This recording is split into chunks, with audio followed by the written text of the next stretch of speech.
Marcus Chen had always been different from other kids in his neighborhood. While his friends played video games and complained about homework, he spent hours practicing martial arts in his backyard and reading books about military history. His mother, Linda, worked double shifts at the local diner to keep their small apartment, and his father had left when Marcus was only 8 years old. The streets of Riverside weren't kind to anyone, especially not to a quiet kid who preferred books to trouble. But Marcus had learned early that being strong didn't always mean fighting. Sometimes it meant walking away, and sometimes it meant standing your ground when it really mattered. At 17, Marcus stood 6 feet tall with broad shoulders and calloused hands from years of training. His dark hair was always neatly cut, and his clothes, though inexpensive, were always clean and pressed.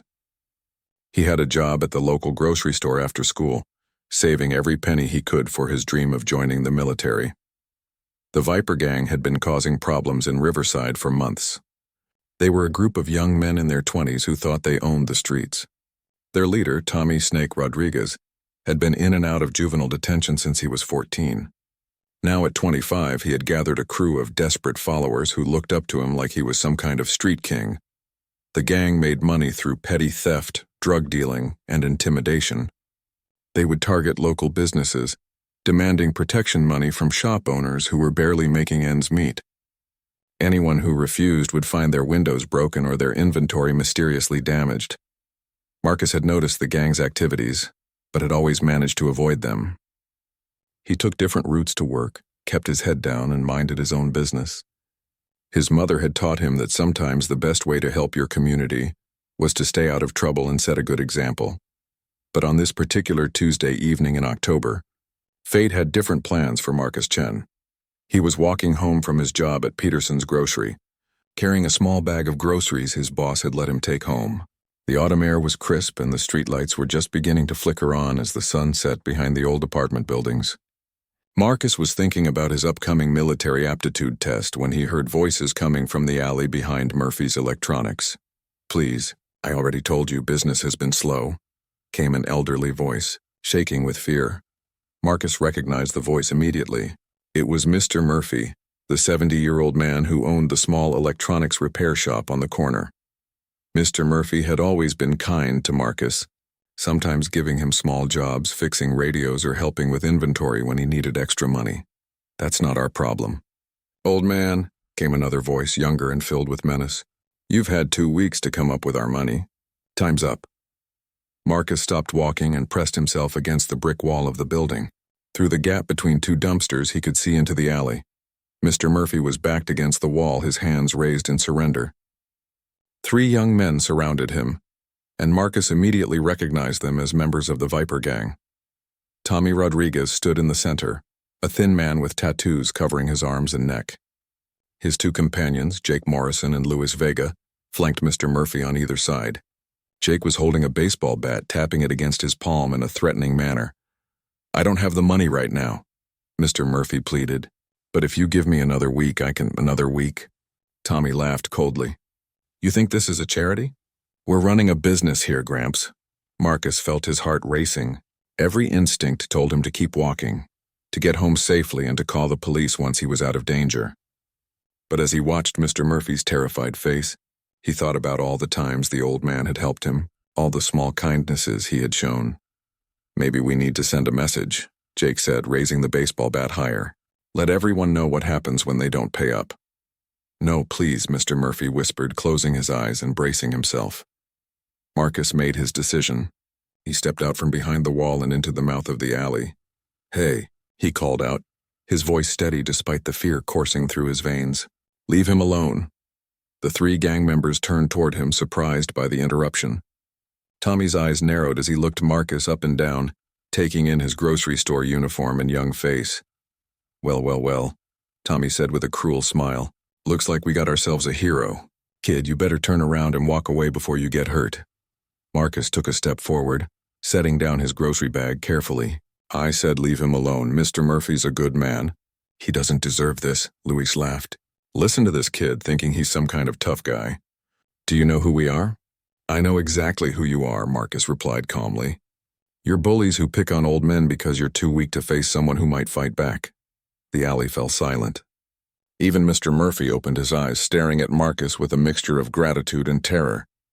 Tommy's face darkened with anger. "Nobody talks to me like that," Tommy snarled. "Nobody." He gestured to Jake and Luis. "Teach this punk some respect." Jake stepped forward, gripping the baseball bat with both hands. "This is gonna hurt, kid. But maybe it'll teach you to mind your own business." Marcus watched Jake approach, his years of martial arts training automatically taking over. He noticed Jake's grip on the bat, the way he held his weight on his back foot, the slight tremor in his hands that suggested he was more nervous than he appeared. "Last chance, hero," Tommy called out. "Walk away now or we're going to make sure you never walk again." Marcus looked at Mr. Murphy one more time, seeing the hope and fear in the old man's eyes. Then he looked back at the gang members and slowly raised his hands into a defensive position. "I'm not going anywhere," he said quietly. What none of them knew, what Marcus himself had never told anyone except his mother, was that he wasn't just some kid who had learned martial arts from YouTube videos. For the past 3 years, Marcus had been training under Master Wu, a former military instructor who had served in special forces units around the world. Jake swung the baseball bat in a wide arc, aiming for Marcus's head, but Marcus had been expecting it. He ducked low and stepped inside Jake's reach, his hands moving with practiced precision. In one fluid motion, he grabbed Jake's wrist, twisted sharply, and used the attacker's own momentum to send him crashing into the alley wall. The baseball bat clattered to the ground as Jake slumped down, dazed and groaning. Luis stared in shock for a moment before pulling a knife from his jacket. "You're gonna pay for that," he shouted, lunging forward with the blade extended. Marcus sidestepped the attack and caught Luis's wrist. Years of training had taught him exactly how to apply pressure to the nerve points that would make an opponent drop their weapon.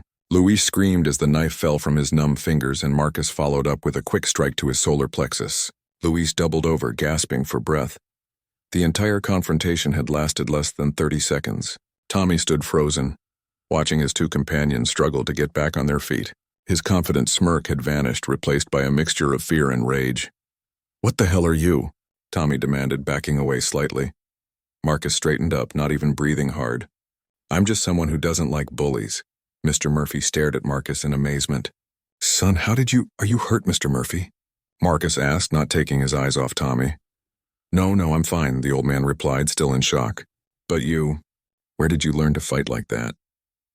Before Marcus could answer, Tommy pulled out his phone. "This isn't over, kid," he snarled. "You have no idea what you just did. The Vipers don't forget, and we don't forgive." "Then maybe you should find a new line of work," Marcus replied calmly. Tommy helped Jake to his feet while Luis was still struggling to breathe normally. "You're a dead man," Tommy hissed. "I'm going to find out who you are, where you live, and then I'm going to make you pay for this." "My name is Marcus Chen," Marcus said, surprising everyone. "I live at 247 Oak Street, apartment 3B. I work at Peterson's Grocery on 5th Avenue. If you want to find me, that's where I'll be." Tommy's eyes widened at Marcus's boldness. He hadn't expected the kid to just give up his personal information like that. "You're crazy," Jake muttered, still holding his sore wrist. "Maybe," Marcus replied, "but I'm not going anywhere and I'm not going to let you hurt innocent people." After the gang members limped away, making various threats and promises of revenge, Mr. Murphy grabbed Marcus's arm with trembling hands. "Marcus, what have you done?" the old man whispered. "These aren't just street kids. The Vipers have connections, real dangerous connections. They're going to come after you." Marcus picked up his grocery bag and dusted it off. "I know, Mr. Murphy, but I couldn't just stand there and watch them hurt you. But where did you learn to fight like that?" "I've never seen anything like it." Marcus smiled slightly. "I've been training for a few years. My instructor is pretty good." What Marcus didn't tell Mr. Murphy was that Master Wu wasn't just any martial arts instructor. 3 years ago, when Marcus had been getting picked on by some older kids at school, his mother had scrapped together money for self-defense classes. She had found Master Wu through a community bulletin board at the local library. Master Wu was a small, quiet man in his 60s who ran his classes out of an old warehouse on the outskirts of town. He didn't advertise much, and he was very selective about his students. During Marcus's first lesson, Master Wu had asked him why he wanted to learn to fight. "I don't want to fight," Marcus had answered honestly. "I want to protect people." Master Wu had studied him for a long moment before nodding. Good answer. But protection requires more than just physical skills. It requires discipline, wisdom, and sacrifice. Are you prepared for that? Marcus had nodded eagerly, not really understanding what Master Wu meant at the time. Over the following months, Master Wu had taught Marcus not just martial arts, but philosophy, strategy, and the true meaning of strength. The old instructor had shared stories from his past, though he was always vague about the details. He had served in various military units around the world, he said, and had seen too much violence to ever take it lightly. The greatest warriors, Master Wu often told Marcus, are those who win without fighting. But when fighting becomes necessary, it must be swift, decisive, and protective of the innocent. Marcus had absorbed these lessons along with the physical training. He learned to read his opponents, to use their aggression against them, and to end conflicts quickly with minimal harm to everyone involved. Master Wu had been impressed with Marcus's natural ability and his genuine desire to use his skills for good.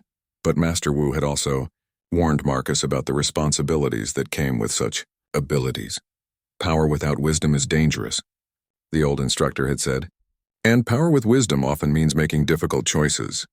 There will come a time when you must decide whether to reveal what you truly are, and that decision will change your life forever. Now, standing in the alley with Mr. Murphy, Marcus wondered if that time had already come. The next day at school, Marcus tried to act normal, but he couldn't shake the feeling that he was being watched. During lunch, his best friend David noticed his distraction. "You okay, man?" David asked, biting into his sandwich. "You've been weird all day." "Just tired," Marcus replied, scanning the cafeteria for any sign of trouble. David followed his gaze. "You're not still worried about that history test, are you? Dude, you studied more than the rest of us combined." Marcus forced a smile. "Yeah, you're probably right." But as he walked home from school that afternoon, Marcus noticed a black sedan following him at a distance. When he turned down Oak Street, the car kept going, but he could feel eyes on him from the windows. That evening, while Marcus was helping his mother with dinner, she noticed his tension. "Something's bothering you," Linda Chen said, setting down her wooden spoon and looking at her son with concern.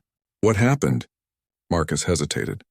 His mother had always been supportive of his martial arts training, seeing it as a positive way for him to stay out of trouble and build confidence. But he had never told her about the more advanced techniques Master Wu had been teaching him, or about his instructor's mysterious background. "I helped someone yesterday," Marcus said finally, "but it might have caused some problems." Linda's eyes narrowed. "What kind of problems?" Before Marcus could answer, there was a loud knock at their apartment door. Both of them froze. It was past 8 o'clock and they weren't expecting anyone. The knocking came again, more insistent this time. "Mrs. Chen," came a voice from the hallway. "Police. We need to speak with your son." Linda Chen opened the door to find 2 police officers standing in the hallway. The older one, a heavy-set man with graying hair, held up his badge. "I'm Detective Morrison, and this is Officer Williams," he said. "We need to speak with Marcus Chen about an incident that occurred yesterday evening." Marcus stepped forward, his mother's hand on his shoulder. "I'm Marcus." Detective Morrison looked him up and down, clearly surprised by what he saw. "Son, we received a report that you were involved in an altercation with members of a local gang. Is that correct?" "I helped Mr. Murphy when some guys were threatening him," Marcus replied honestly. "According to the report we received," Officer Williams said, consulting his notepad, "you single-handedly defeated 3 armed gang members. Is that accurate?" Linda's grip on Marcus's shoulder tightened. She hadn't realized the full extent of what had happened. "They were picking on an old man," Marcus said simply. "I couldn't just walk away." Detective Morrison exchanged a look with his partner. "Son, the 3 individuals you confronted yesterday are known members of the Viper Gang. Jake Morrison is my nephew, and he's in the hospital with a dislocated shoulder and possible concussion." Marcus felt his stomach drop. He hadn't realized that one of the attackers shared the detective's last name.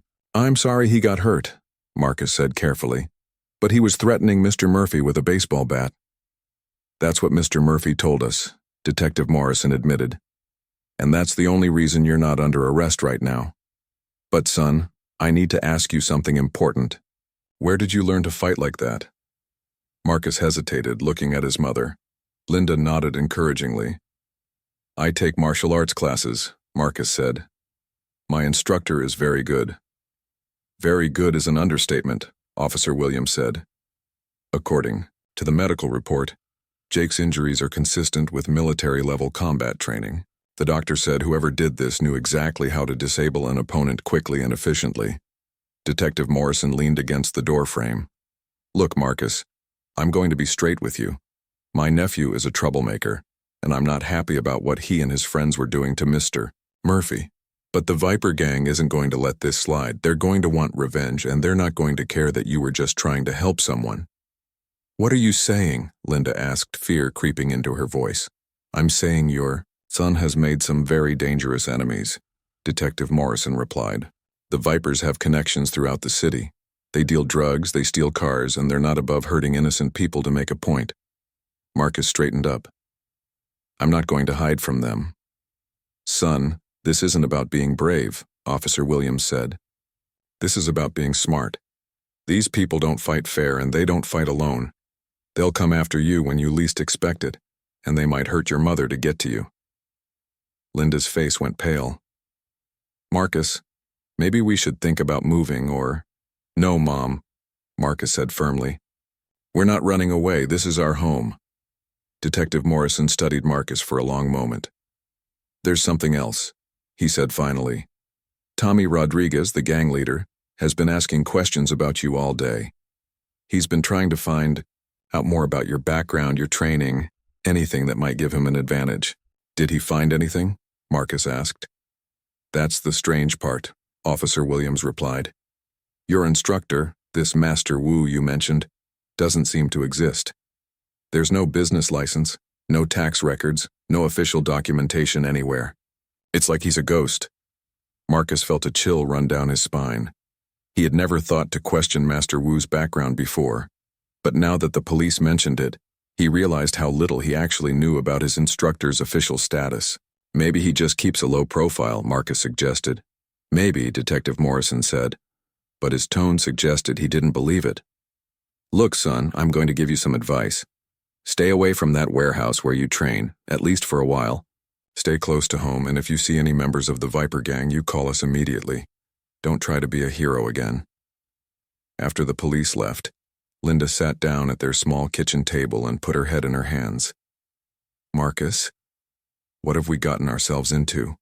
she whispered. Marcus sat down beside her. "Mom, I couldn't just let them hurt Mr. Murphy. He's been nothing but kind to us." "I know, baby, I know," Linda said, reaching over to squeeze his hand. "I'm proud of you for wanting to help. But these police officers are right. These gang members aren't going to give up, and I can't lose you. You're all I have." That night, Marcus lay in bed staring at the ceiling, unable to sleep. Everything the police had said was true. He had made dangerous enemies, and his actions might have put his mother in danger. But he also couldn't regret helping Mr. Murphy. Around midnight, his phone buzzed with a text message from an unknown number. "We know where you live. We know where your mother works. This isn't over." Marcus deleted the message and tried to go back to sleep. But every sound in the apartment building made him tense up. He found himself listening for footsteps in the hallway, for the sound of someone trying to break in. The next morning, Marcus decided to skip his regular training session with Master Wu and go straight to school. But as he walked through the front doors of Roosevelt High, he noticed several students staring at him and whispering. By lunchtime, word had spread throughout the school that Marcus had fought 3 gang members and won. Some students looked at him with admiration, others with fear, and a few with suspicion. "Dude, is it true?" David asked as they sat down with their lunch trays. "Did you really beat up 3 guys at once?" "I didn't beat them up," Marcus replied quietly. "I just stopped them from hurting someone." "But how did you learn to fight like that?" Another student, Sarah Martinez, asked as she joined their table. "Everyone's saying you're like some kind of secret ninja or something." Marcus was about to answer when he noticed a commotion near the cafeteria entrance. 2 young men in their 20s had walked in and were looking around the room.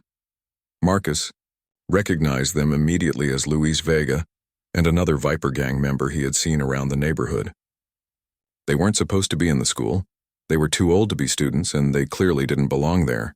But security at Roosevelt High had always been relaxed, and it wouldn't be the first time outsiders had wandered into the building. Luis spotted Marcus and nudged his companion. They started walking toward Marcus's table, their hands in their jacket pockets. "Marcus," David said nervously, noticing the tension. "Who are those guys?" Marcus stood up slowly, his muscles automatically tensing for action. "David, I need you and Sarah to leave the cafeteria right now." "What? Why?" Sarah asked, confused. "Just do it," Marcus said urgently.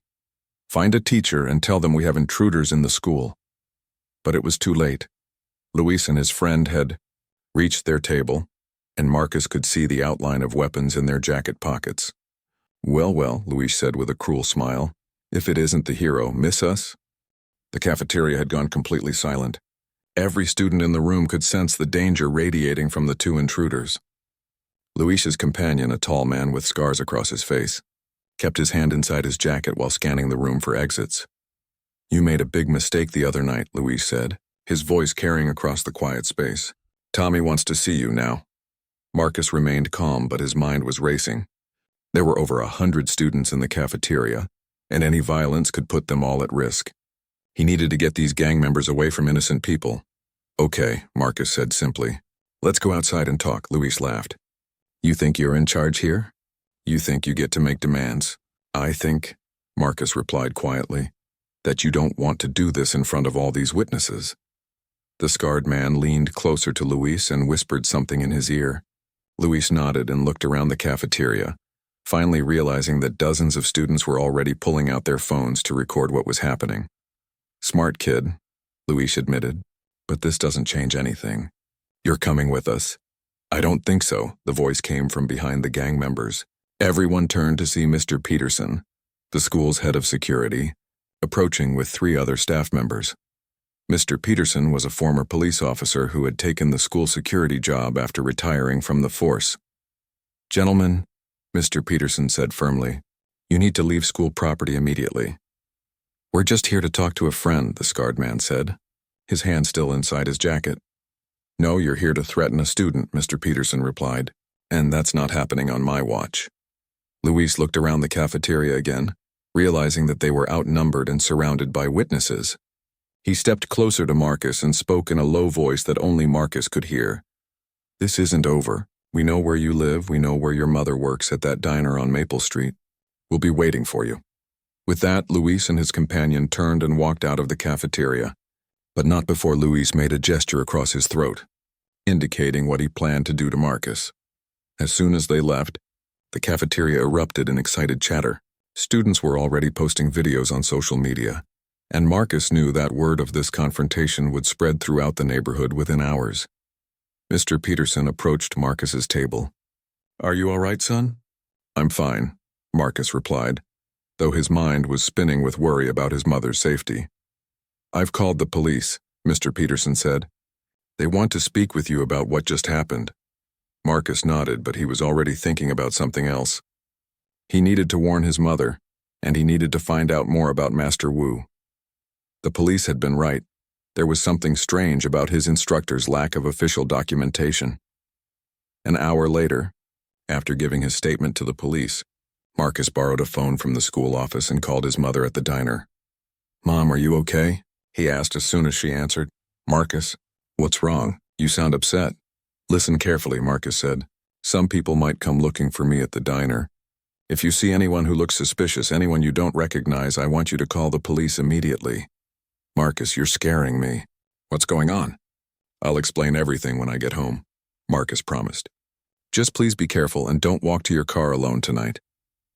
After hanging up, Marcus decided he couldn't wait until evening to get answers. He needed to find Master Wu and learn the truth about his instructor's background. If the Viper Gang was escalating their threats, Marcus needed to know exactly what kind of training he had received and why Master Wu had been so secretive about his past. Marcus left school early and took 2 buses to reach the old warehouse district where Master Wu conducted his classes. The building looked exactly the same as always, a nondescript gray structure with no signs or advertisements, surrounded by other abandoned warehouses and empty lots. But when Marcus used his key to enter the building, he found something that made his blood run cold. The warehouse was completely empty. All of the training equipment was gone. The mats, the wooden practice posts, the weapons displays, everything had been removed. The space looked like it had been vacant for months, with dust on the floor and cobwebs in the corners. Marcus stood in the middle of the empty warehouse, trying to make sense of what he was seeing. Just 3 days ago, he had been here for his regular training session. Master Wu had been teaching him advanced defensive techniques, and everything had been normal. He pulled out his phone and called the number he had for Master Wu, but it went straight to a message saying the number was no longer in service. As Marcus was leaving the warehouse, he noticed an old man sitting on a bench across the street. The man was reading a newspaper, but something about him seemed familiar. When Marcus looked closer, he realized it was Mr. Chang, the owner of a small restaurant in Chinatown where Marcus had sometimes gone with Master Wu after training sessions. Marcus crossed the street and approached the bench. "Mr. Chang, what are you doing here?" The old man looked up from his newspaper and smiled. "Marcus, I was hoping you would come here today. Do you know where Master Wu is?" Marcus asked urgently. "All his equipment is gone and I can't reach him on the phone." Mr. Chang folded his newspaper carefully. "Sit down, Marcus. There are things you need to know." Marcus sat down on the bench, his mind racing with questions. "Master Wu had to leave suddenly," Mr. Chang explained. "There were people looking for him, dangerous people who had finally tracked him down after many years." "What kind of people?" "The kind who don't forgive and who don't forget," Mr. Chang replied cryptically. "Master Wu knew this day would come eventually. That's why he prepared you so well." "I don't understand," Marcus said. "Prepared me for what?" Mr. Chang reached into his jacket and pulled out a sealed envelope. "He left this for you along with instructions that I was only to give it to you if something happened to force him to disappear." Marcus took the envelope with trembling hands. His name was written on the front in Master Wu's neat handwriting. "What's in it?" Marcus asked. "The truth about who Master Wu really is," Mr. Chang replied, "and the truth about what he's been training you to become." Marcus stared at the envelope, afraid to open it. Somehow he knew that whatever was inside would change his life forever. "There's something else," Mr. Chang said quietly. "Master Wu wanted me to tell you that the skills he taught you come with a responsibility.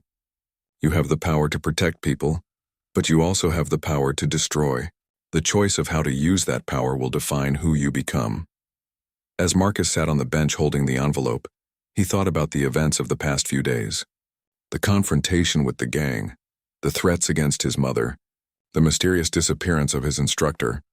Everything seemed connected in ways he didn't yet understand. "Mr. Chang," Marcus said finally, "am I in danger?" The old man smiled sadly. "My young friend, you've been in danger since the day Master Wu first started training you. But you've also been preparing for this moment without even knowing it." Marcus opened the envelope with shaking hands. Inside was a letter written in Master Wu's careful handwriting, along with several official-looking documents and a small photograph. The photograph showed a much younger Master Wu in military dress uniform, standing beside a man who looked remarkably similar to Marcus. Marcus studied the photo more closely and gasped. The man standing next to Master Wu was his father, the father who had supposedly abandoned him and his mother when Marcus was 8 years old.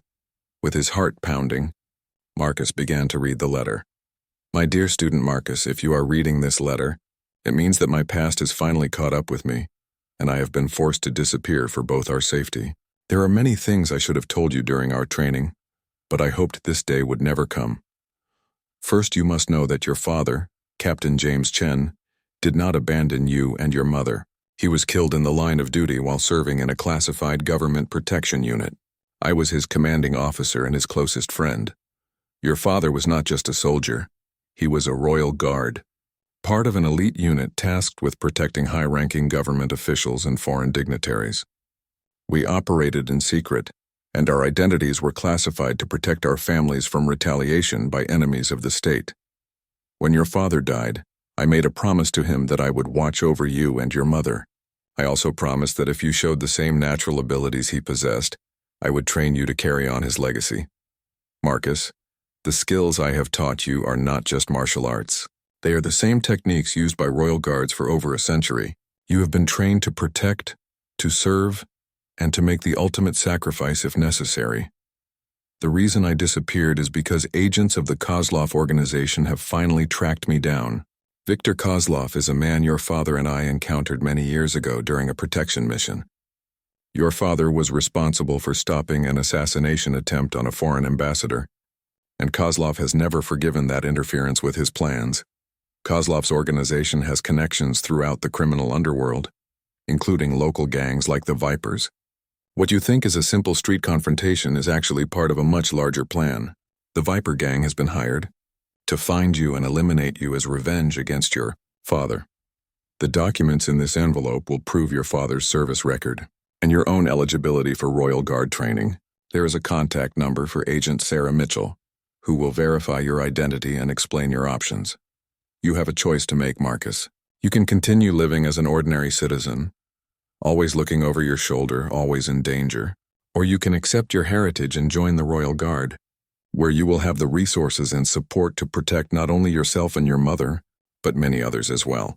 Whatever you choose, remember what I taught you. True strength comes not from the ability to fight, but from the wisdom to know when fighting is necessary and when it should be avoided. Your father would be proud of the man you have become. Master Wu, Colonel William Wu, Royal Guard, retired. Marcus read the letter 3 times before it fully sank in. His father hadn't abandoned them. He had died protecting others. All those years of wondering why he wasn't good enough to make his father stay. All the nights of watching his mother cry and struggle to make ends meet. All the feelings of abandonment and anger. None of it was based on the truth. Mr. Chang, Marcus said, his voice barely above a whisper. Did you know about this? The old man nodded. I served with your father and Master Wu many years ago. We all made a pact to watch over the families of fallen comrades. Marcus looked at the official documents. His father's service record, death certificate, and commendations told the story of a man who had dedicated his life to protecting others. There were letters of recommendation, training certificates, and mission reports that painted a picture of a hero Marcus had never known existed. The phone number, Marcus said, pointing to the contact information Master Wu had provided. Should I call it? That depends, Mr. Chang replied, on what kind of man you want to be. Before Marcus could respond, his phone rang. It was his mother, and she sounded terrified. Marcus, where are you? Linda's voice was shaking. Some men came to the diner asking about you. They showed me pictures and wanted to know when you usually pick me up from work. Marcus felt ice in his veins. Mom, are you safe? Are you still at the diner? I'm hiding in the bathroom, she whispered. The manager called the police, but those men are still outside in the parking lot. Marcus, I'm scared. Who are these people? Marcus looked at the documents in his hands, then at Mr. Chang, who was watching him with knowing eyes. Mom, listen to me very carefully, Marcus said, making his decision. Stay exactly where you are until the police arrive. Don't come out for anyone except a uniformed officer. I'm going to call someone who can help us. After hanging up, Marcus immediately dialed the number Master Wu had provided. A woman answered on the second ring. Agent Mitchell. This is Marcus Chen, he said, his voice steady despite his fear. Master Wu told me to call you if I was in danger. There was a brief pause. Marcus, we've been expecting your call. Where are you right now? I'm near the old warehouse district, but my mother is trapped at her workplace by hostile individuals. Give me the address, Agent Mitchell said, her tone becoming businesslike. I'm dispatching a tactical team immediately. Marcus provided the diner's location, then added, Agent Mitchell, I need to know, is this really about my father?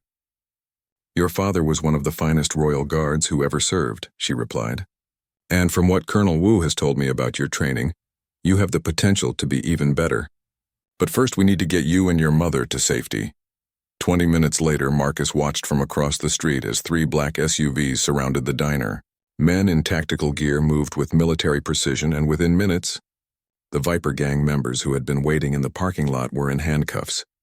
Agent Mitchell turned out to be a woman in her 40s with short brown hair and intelligent eyes. She wore a simple business suit, but Marcus could tell from the way she moved that she was highly trained. Your mother is safe, she told Marcus as they sat in one of the SUVs. The men who were threatening her have been arrested, but this is just the beginning. The Kozlov organization won't give up easily.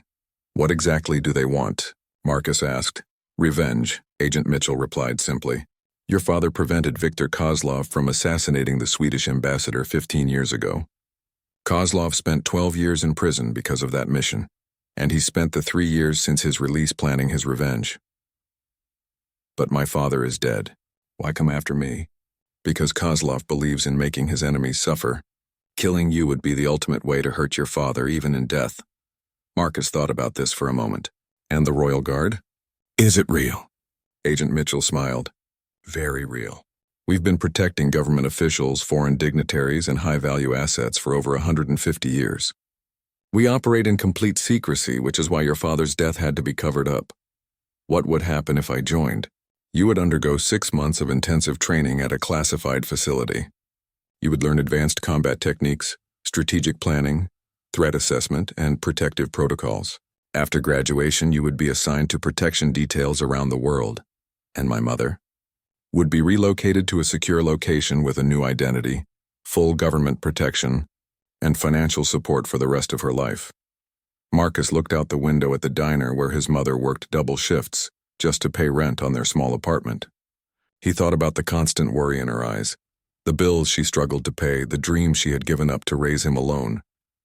If I don't join, Marcus asked, what happens to us? Agent Mitchell's expression grew serious. We can provide some protection, but our resources are limited for civilians. The Kozlov organization has extensive connections in the criminal underworld. They won't stop coming after you. And if I do join, you become part of something bigger than yourself. You get the chance to honor your father's memory and protect innocent people from the same kind of threats your family is facing now. Marcus closed his eyes and thought about everything Master Wu had taught him. The old instructor had always emphasized that power came with responsibility, and that true strength was measured by one's willingness to protect others. When he opened his eyes, Agent Mitchell was watching him patiently. I want to see my mother first, Marcus said finally. I want to explain everything to her and make sure she's okay with this decision. Of course, Agent Mitchell nodded. But Marcus, you should know that once you begin Royal Guard training, there's no going back. Your old life, your friends, your school, all of that will have to be left behind. Marcus thought about David, about Mr. Murphy, about all the ordinary things that had made up his world just a few days ago.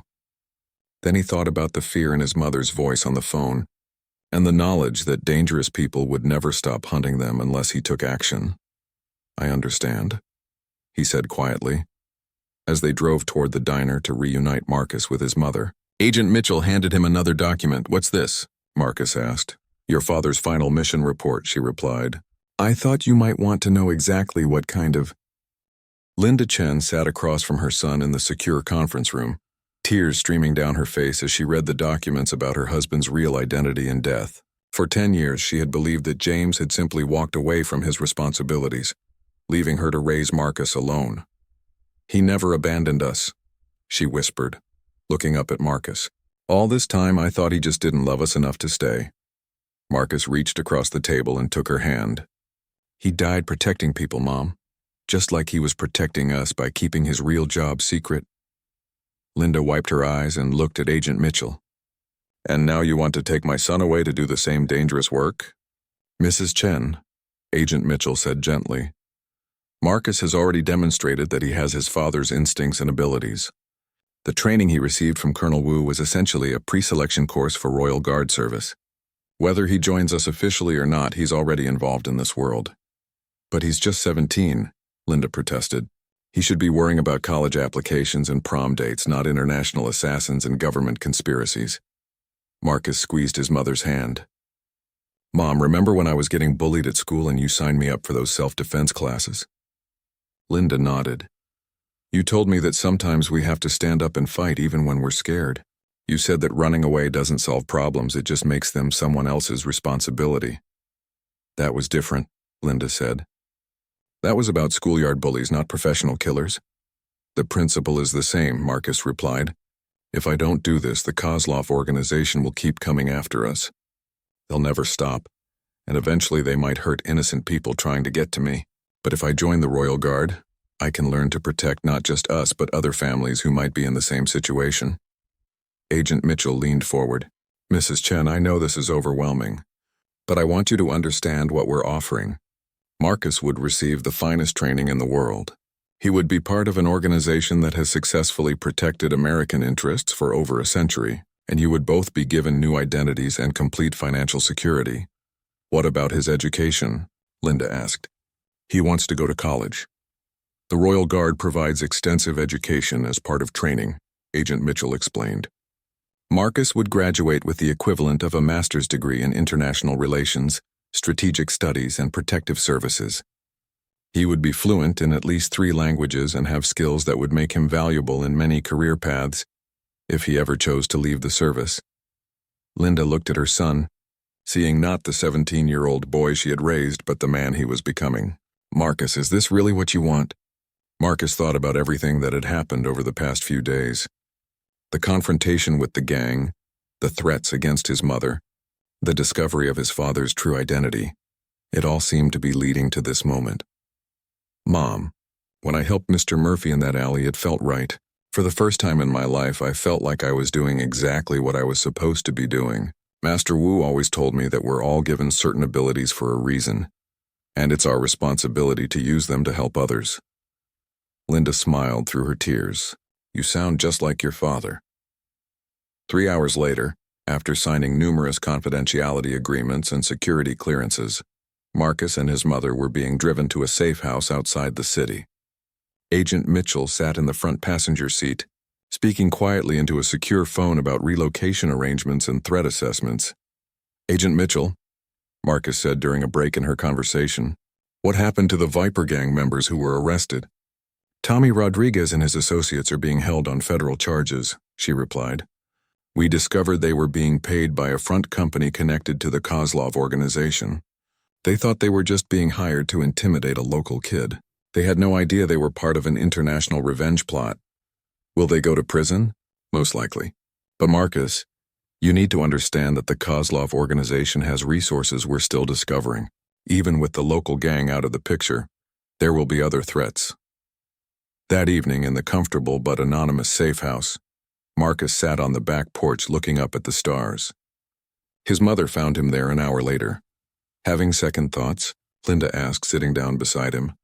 Not about joining the Royal Guard, Marcus replied, but I keep thinking about Mr. Murphy and David and all the normal life I'm leaving behind. Normal is overrated, Linda said with a small smile. Your father used to say that ordinary people do extraordinary things every day, but most extraordinary people started out thinking they were ordinary. Do you think he would be proud of me? Linda put her arm around her son's shoulders. Marcus, your father spent his life protecting people who never knew his name and never thanked him for his service. He died saving the life of a man he had never met, preventing a crisis that could have hurt thousands of innocent people. And now his son is choosing to follow the same path. She paused, wiping away fresh tears. Of course he would be proud of you. The next morning, Agent Mitchell arrived with final paperwork and travel arrangements. Your training begins Monday at a facility in Virginia, she told Marcus. You'll be part of a class of 12 candidates, all of whom have been selected for their unique skills and backgrounds. What about Mom? Your mother will be relocated to a secure community in Colorado. She'll have a new identity, a house and a job at a local library. The location is beautiful, safe, and completely off the grid as far as the Kozlov organization is concerned. Marcus hugged his mother tightly before getting into the black SUV that would take him to his new life. As they drove away, Linda waved from the safe house porch, her face a mixture of pride and sadness. She'll be okay, Agent Mitchell assured Marcus as they headed toward the highway. And so will you. 6 months later, Marcus graduated at the top of his Royal Guard class. He had mastered advanced combat techniques, studied international law and diplomacy, learned 4 languages, and proven himself capable of protecting high-value targets under extreme pressure.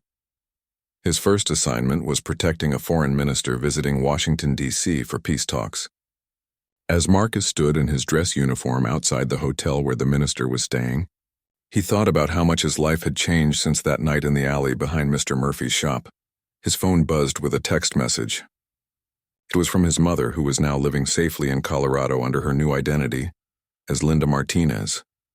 Saw you on the news today, standing behind the Secretary of State. Your father would be so proud. I love you. Marcus smiled and put his phone away.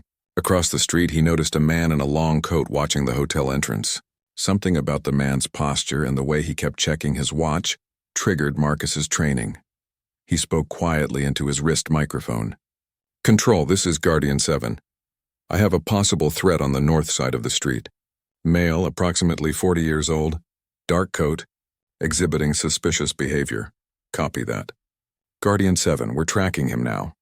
As backup agents moved into position, Marcus felt the familiar surge of adrenaline and focus that came with protecting others. This was who he was meant to be. This was his father's legacy, and now it was his responsibility. The man in the coat turned and walked away, apparently recognizing that he had been spotted. Crisis averted, at least for now, but Marcus knew there would always be another threat, another person who needed protection, another chance to make his father proud. He had found his purpose, and he was ready for whatever came next. The gang that had targeted him thinking he was just another street kid had been wrong about everything. Marcus Chen wasn't just someone who had learned a few martial arts moves. He was a royal guard, trained to protect and serve, carrying on a legacy of honor that stretched back generations, and he wouldn't have it any other way.